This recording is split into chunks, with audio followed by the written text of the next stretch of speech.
Hello, this is S.V. Raman in front of you. Today we are going to discuss our sentence. We all know sentence is the important part of our structure of the whole composition. Here, before going away, we should see what sentence is. The meaningful combination of two or more than two words is called sentence. As example, I read a book.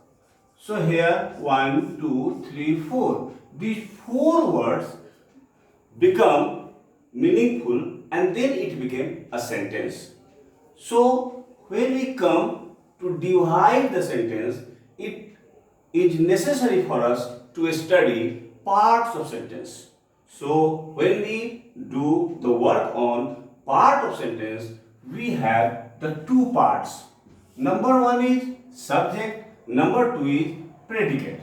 So first of all, we will discuss our subject, then we will come towards predicate. Subject, we all know the doer of an action. The doer of an action is called subject. As example, Ram reads a book. Ram reads a book. So reading a book is the action. Who does this action? Ram does this action. So Ram is here doer. So Ram is here subject. Now, about subject, we must know one thing.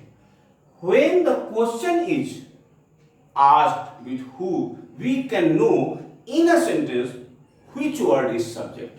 Normally, it is a problematic position to know in a sentence what is subject. So, if we ask the question with who, okay, with who, if we ask question, the answer that comes is subject.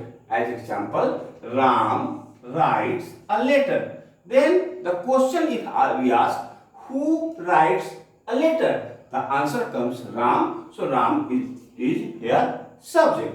Secondly, normally we say that subject is at the starting of a sentence and verb comes after subject.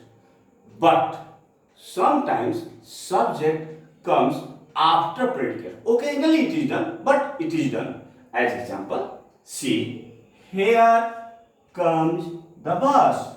Here comes the bus. So here comes is predicate and the bus is subject. So here predicate has been used first of all and then subject has been used. The second sentence, the second example we can see, sweet are the uses of adversity. Sweet are the uses of adversity. Here the real sentence is this, the uses of adversity are sweet. The uses of adversity are sweet. The uses of adversity are sweet. Means the uses of adversity is subject that has been here at last because we want to give pressure on sweet. Now the third one we see about subject, that in imperative sentence, normally subject is understood. In a sentence, we don't either write or speak subject, but it is understood. As example, I thank you. Normally, we say thank you. If someone does our work, we say thank you. Means I thank you. I is understood. Now, come here. If we have to call anywhere, any person, call here. Means just we say come here. Means what is the real thing? You is understood. So the real thing is you come here, but here we tell come here. Also in exclamatory sentence, normally the real subject is in front of us, but the dummy subject, introductory subject is just understood. As example, if we say shocking, if we say shocking, shocking, it does mean it is shocking. If we say well done, it does mean it is well done. So we have seen here that first of all, if we have to get a subject, we must question with who. Second, we have seen just normally subject is at the first position, predicate is later one, but sometimes predicate is used first and subject is used later on. Then we have seen that just subject is understood in imperative sentence, and the last one we have seen that in exclamatory sentence we use one word, but that is the explanation of the complete word, and here we have the complete sentence, but in exclamation we say only one word or two words. So here we have seen the presence of subject in different way.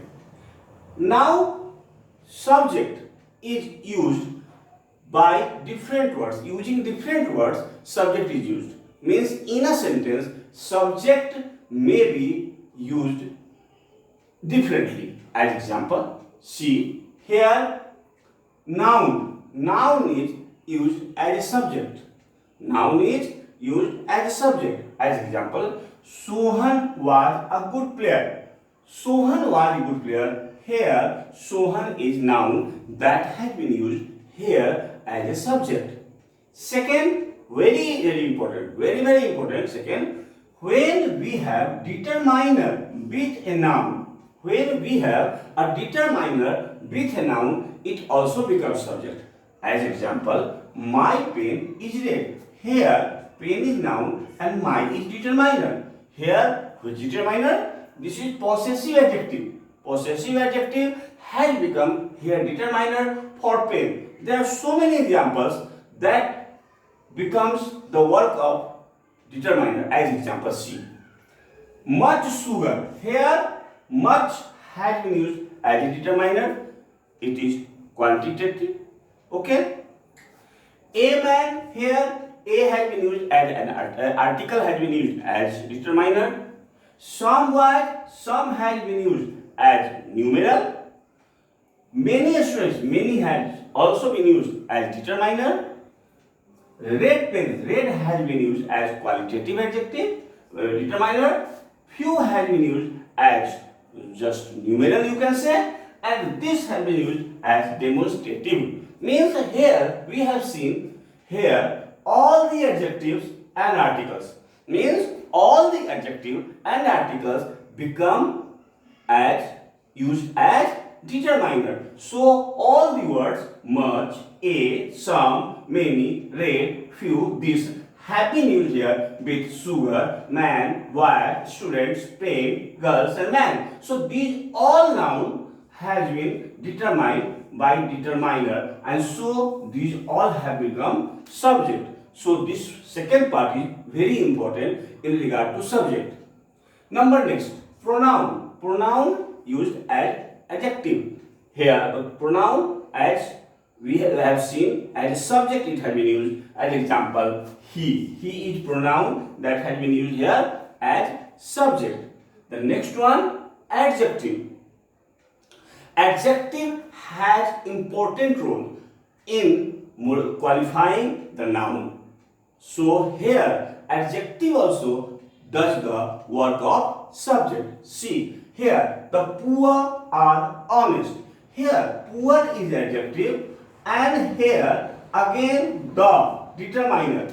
When with an adjective determiner is used, that adjective becomes a class. That adjective becomes a class, and then it is used as plural subject. So here the poor has been used as plural subject, and then it is plural verb.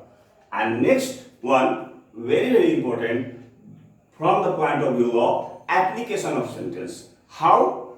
See, here it is also verb, here it is also verb. Means verb that is not verb. Verb as a subject. You would have listened one topic that is called non-finite verb. Non-finite verb. You would have listened this term. Non-finite verb. What is that? Means that is verb, but when it comes in practice, it becomes subject. It becomes adjective. So here also we are going to see verb plus ing and to plus v1. Verb plus ing, it does mean gerund. Verb plus ing, it does mean gerund. So gerund used as a subject or infinitive used as a subject. So here we see as example, walking is a good exercise. Walking is a good exercise. Here see, walk, that is verb, ing. So this walking in dictionary also, this is the definition, verb plus ing used as a subject is called gerund. Verb plus ing used as a subject is called gerund. So here gerund has been used as a subject. Here walking is subject, is verb, and a good exercise. And the same thing here in the sixth number we have seen infinitive as a subject.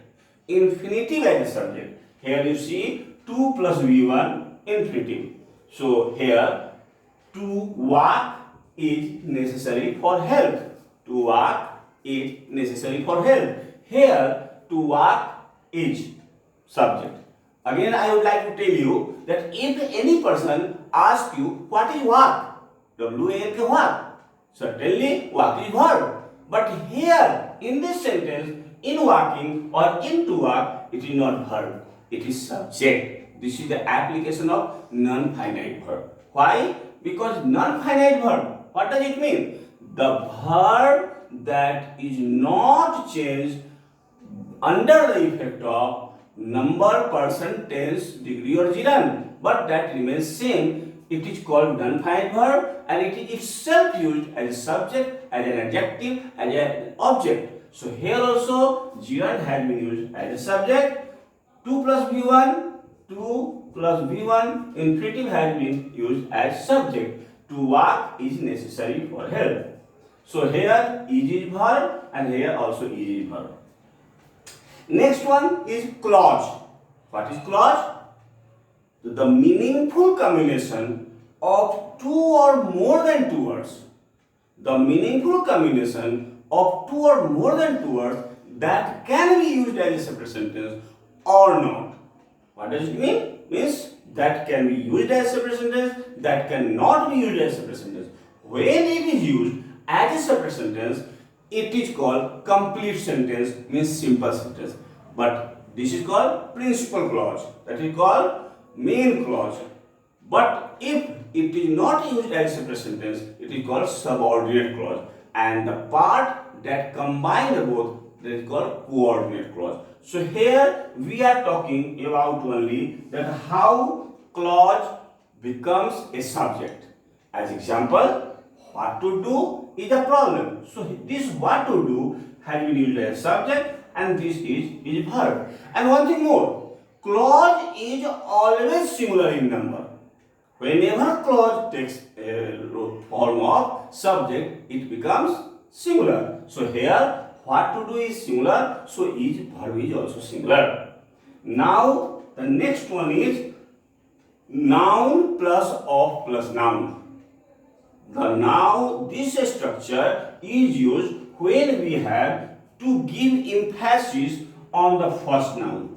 When we have to give emphasis on first noun, we try to use this formula. So here noun plus or plus noun means the color of this pen. Here color is noun, here this pen is noun. So we have emphasized color. So this formula, this subject verb agreement rule has been used. And here this verb is used by first noun. This is a rule. When there is noun plus or plus noun as a subject, verb will be according to the number of first subject. Here because color is abstract noun, so it is singular. This is the reason here it is singular. It is singular noun, so it is singular verb.